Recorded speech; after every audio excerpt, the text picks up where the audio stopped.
ಆ ಮದ್ವೆನೇ ನಡೆಯಲ್ಲ ಅಂದಮೇಲೆ ಈ ಮದ್ವೆ ಹೇಗೆ ನಡೆಯುತ್ತೆ ಮೇಡಮ್?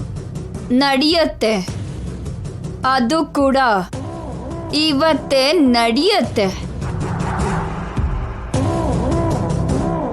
ಏನು ಹೇಳ್ತಾ ಇದ್ದೀರಾ ಮೇಡಮ್? ಇವತ್ತು ಚಾಣಕ್ಯ ದಿವ್ಯಾ ಮದುವೆ ನಡೆಯುತ್ತಾ? ಅದೇಗೆ ಸಾಧ್ಯ? ಆವತ್ತು ಜ್ಯೋತಿಷಿ ಏನ್ ಹೇಳ್ದ? ಅವಳು ತಪ್ಪದೇನೆ ಮದುವೆ ಮಾಡ್ಕೊಳ್ಳೋ ಹಾಗೆ ಮಾಡಬೇಕು, ಇಲ್ಲ ಅಂದ್ರೆ ನಿಮಗೆ ಸಾವು ಅನಿವಾರ್ಯ. ಈ ಮರಣ ಶಾಸನನ ನೀವು ಹೇಗೋ ದಾಟಿ ಮೃತ್ಯುಂಜಯಳು ಆಗೋಕ್ಕಾಗೋಲ್ಲ. ನಿರ್ಧಾರ ನಿಮ್ ಕೈಯಲ್ಲೇ ಇದೆ. ನೆನಪಾಯ್ತಾ ಅನಂತ? ದಿವ್ಯಾಗೆ ಅವಳು ಹುಟ್ಟಿದ ದಿನದ ಮಾರನೇ ದಿನಾನೇ ಅವಳ ಸಾವಿಗೆ ಮುಹೂರ್ತ ಫಿಕ್ಸ್ ಆಗಿದೆ. ಆ ಮದ್ವೆ ಕ್ಷಣಗಳೇ ಅವಳಿಗೆ ಮೃತ್ಯು ಕ್ಷಣಗಳಾಗಿ ಬದಲಾಗತ್ತೆ. ಅದಕ್ಕೆ ಇವತ್ತೇ ಅವಳ ಮದ್ವೆ ನಡಿಬೇಕು. ಅದಕ್ಕೆ ಹೀಗೆ ಸೆಟ್ ಮಾಡಿದ್ದೀನಿ. ಆದ್ರೆ ಮೇಡಮ್, ಅಭಿ ಚಾಣಕ್ಯ ಶಶಿಗೋಸ್ಕರ ಜಗಳ ಮಾಡ್ತಾ ಇದ್ದಾರೆ. ಹಾಗಿದ್ದಾಗ ಶಶಿ ಮದುವೆ ಬಿಟ್ಟು ದಿವ್ಯಾ ಮದುವೆ ಹೇಗಾಗುತ್ತೆ? ಅಂದ್ರೆ ಅದು ಅಷ್ಟಕ್ಕೂ ಸಂಬಂಧ ಇಲ್ದಿರೋ ವಿಷಯ ಅಲ್ವಾ ಅಂತ. ಸಂಬಂಧ ಇದೆ ಅನಂತ.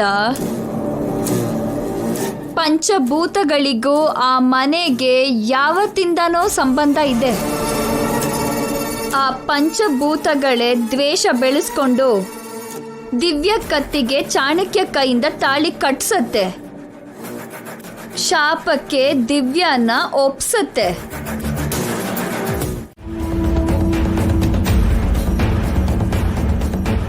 ಆಗ್ಲೇ ಅವನ್ಗೆ ಹೇಳ್ದೆ, ಈಗ ನಿನ್ಗೆ ಹೇಳ್ತಿದ್ದೀನಿ, ನಾನು ಈ ಮದ್ವೆ ಮಾಡ್ಕೊಳ್ಳಲ್ಲ ದಿವ್ಯಾ. ಅಷ್ಟಕ್ಕೂ ಮದ್ವೆನೇ ಮಾಡ್ಕೊಳ್ಳಲ್ಲ.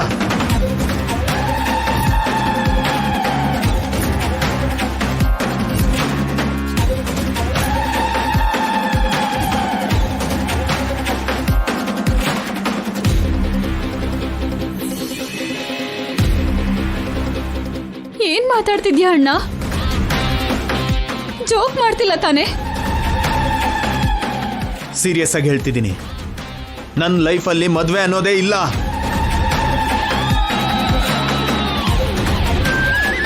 ತಪ್ಪು ಅಭಿ, ಒಂದ್ ಹುಡುಗಿ ಜೀವನಕ್ಕೆ ಅನ್ಯಾಯ ಮಾಡ್ತೀಯಾ? ಪಾಪ ಕಣೋ. ನಿನಗ್ ಗೊತ್ತಿಲ್ಲ ಅಜ್ಜಿ, ನೀನ್ ಮಾತಾಡ್ಬೇಡ, ಬಾಯಿ ಮುಚ್ಕೊಂಡಿರು.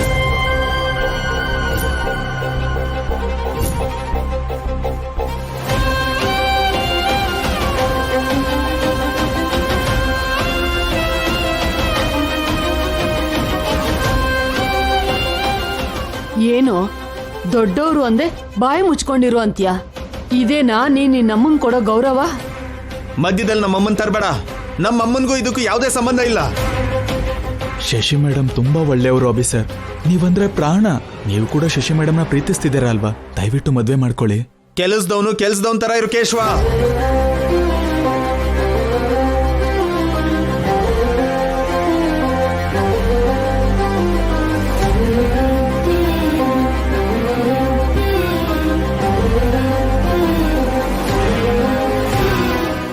ತಲೆ ಮೇಲೆ ಕೂತ್ಕೊಳ್ಳೋದಕ್ಕೆ ನೋಡ್ಬೇಡ.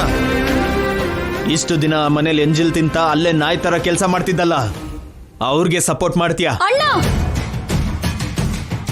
ಏನ್ ಮಾತಾಡ್ತಿದ್ಯೋ? ಕೇಶವ ಕೆಲ್ಸದವನ, ಅವನು ಚಿಕ್ಕ ವಯಸ್ಸಿಂದ ನಿನ್ ಸ್ನೇಹಿತ ಕಣೋ. ಅವನ್ ಹಾಗೆ ಹೇಳೋದಕ್ಕೆ ಬಾಯಿ ಆದ್ರೂ ಹೇಗ್ ಬಂತು? ಚಿಕ್ಕ ವಯಸ್ಸಿನಲ್ಲಿ ಒಟ್ಟಿಗೆ ಬೆಳೆದ್ರೆ ಕೆಲ್ಸದವನು ಯಜಮಾನ ಫ್ರೆಂಡ್ಸ್ ಆಗ್ತಾರ? ಏನೋ ಸಲಿಗೆ ಕೊಟ್ಟಿದ್ದೀನಿ ಅಂತ ಹೇಳೋದ್ನೆಲ್ಲ ಕೇಳಕ್ಕಾಗಲ್ಲ. ಹೇ ಯಾಕೋ ಹೀಗ್ ಮಾತಾಡ್ತಿದ್ಯಾ? ಏನಾಗಿದೆ ನಿನ್ಗೆ? ನಾಳೆನೋ ನಾಡಿದ್ದೋ ಹೋಗೋಳ್ ನೀನು. ನನ್ಗೇನಾದ್ರೆ ನಿನ್ಗ್ಯಾಕೆ? ಅಧಿಕ ಪ್ರಸಂಗಿತನ ಮಾಡ್ದೆ ಹೋಗ್ ಮೂಲೆಯಲ್ಲಿ ಬಿದ್ದಿರು.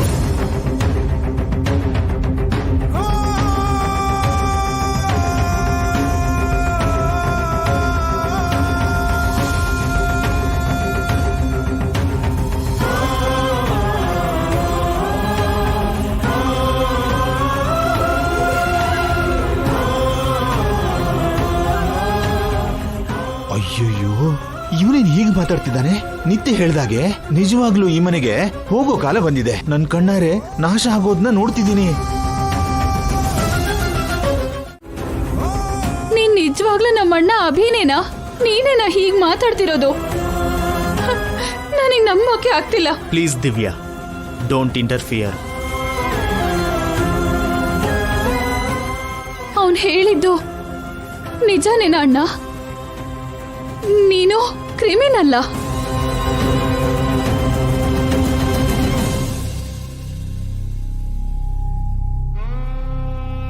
ನಾನೇನ್ ಮಾಡಿದ್ರು ನಿನ್ಗೋಸ್ಕರನೇ ದಿವ್ಯಾ. ಅಂದ್ರೆ ನನಗೋಸ್ಕರ ಶಶಿನ ಬೇಡ ಅಂತಿದ್ಯಾ? ಯಾಕಣ್ಣ? ಯಾಕೆ ಏನು ಅಂತ ಕೇಳ್ಬೇಡ. ನನಗ್ ಗೊತ್ತಾಗ್ಬೇಕು ಅಣ್ಣ, ಹೇಳು. ನೀನ್ ಚೆನ್ನಾಗಿರ್ಬೇಕು, ನೀನ್ ಸಂತೋಷವಾಗಿರ್ಬೇಕು, ಇನ್ನು 100 ಕಾಲ ಹಾಯಾಗಿರ್ಬೇಕು ಅಷ್ಟೇ.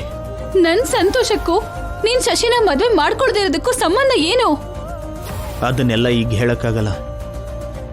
ಇದಕ್ ಮೀರಿ ನನ್ನ ಏನು ಕೇಳ್ಬೇಡ. ನಾನ್ ಕೇಳ್ತಾ ಇದ್ದೀನಿ, ನನಗೆ ಹೇಳು. ನೀನ್ ಯಾವನೋ ನನ್ನ ಕೇಳೋದಕ್ಕೆ? ನಿನಗೆ ಹೇಳ್ಬೇಕಾಗಿರೋ ಅಗತ್ಯ ನನಗಿಲ್ಲ. ಹಾಗಿದ್ದಾಗ ನನ್ ತಂಗಿನ ಯಾಕೆ ಲವ್ ಮಾಡ್ದೆ? ಅದು ನನ್ನ ಪರ್ಸನಲ್. ಪ್ರೀತಿಸೋ ಹಾಗೆ ನಾಟಕ ಮಾಡಿ ಮೋಸ ಮಾಡೋದು ನಿನ್ ಪ್ರೊಫೆಷನ್ ಅಂತ ಹೇಳು. ಹೌದು ಕಣೋ, ನಾನು ಕ್ರಿಮಿನಲ್ಲೇ. ಅದಕ್ಕೇನೀಗ?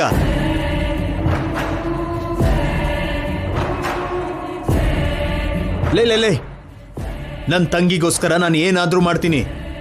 ನನ್ನ ತಡಿಯಕ್ಕಾಗುತ್ತಾ? ನಿನಗೆ ನಿನ್ ತಂಗಿ ಮುಖ್ಯ, ಆದ್ರೆ ನನಗೆ ನನ್ ತಂಗಿ ಮುಖ್ಯ. ಹಾಗಾದ್ರೆ ಹೋಗಿ ನಿನ್ನ ಇಷ್ಟ ಬಂದಿದ್ ಮಾಡ್ಕೋ. ಇಲ್ಲಿವರೆಗೂ ಬಂದಿರೋದಕ್ಕೆ ಇವಾಗ ಹೇಳ್ತಿದ್ದೀನಿ, ನಿನ್ ತಂಗಿನ ಇನ್ಯಾರಿಗಾದ್ರೂ ಕೊಟ್ಟು ಮದ್ವೆ ಮಾಡು.